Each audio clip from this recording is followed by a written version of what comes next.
নমস্কার। আজ আমি অসাধারণ স্বাদের একটি তরকারি রেসিপি আপনাদের সঙ্গে শেয়ার করছি। প্রথমেই গরম জলে ফুলকপি 10 মিনিট ভিজিয়ে রাখার পর কড়াইতে পরিমাণ মতো সর্ষের তেল দিয়ে দিয়েছি পরিমাণ মতো লবণ। এরপর দিয়ে দিয়েছি কেটে রাখা আলু, গাজর, আধ ঘন্টা ধরে জলে ভেজানো সয়াবিন ও ফুলকপি।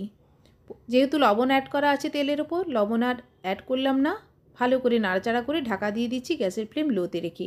এরপর মিক্সিং জারে একটা কাঁচা লঙ্কা, দুটো মিডিয়াম সাইজের কুচানো পেঁয়াজ, 4-5টা রসুন, আদা, এলাচ, লবঙ্গ, দারুচিনি, গোটা গোলমরিচ পেস্ট করে নেওয়ার পর দিয়ে দিয়েছি 4টে বাদামও পেস্ট করে নিয়েছি।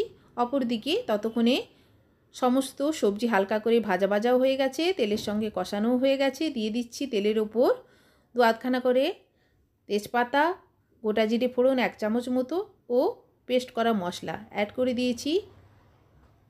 1/2 চামচ মতো ধনের গুঁড়ো, জিরের গুঁড়ো, 1/2 চামচ মতো পরিমাণ মতো হলুদ।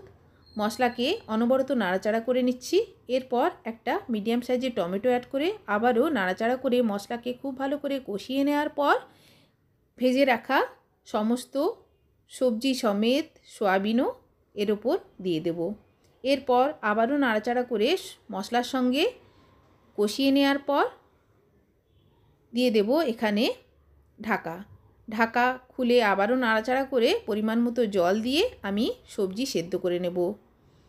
দেখুন লবণ অ্যাড করে দিচ্ছি পরিমাণ মতো, ভালো করে মিক্স করে দেখুন ওপর থেকে ছড়িয়ে দিচ্ছি ধনেপাতা। সবজি সেদ্ধ হয়ে গেছে, সার্ভ করার জন্য একেবারে রেডি। খেতে দুর্দান্ত হয়েছিল। রুটি, লুচি, পরোটা কিংবা সাদা ভাতের সঙ্গে এরকম সবজি সার্ভ করুন, খেতে দুর্দান্ত লাগে।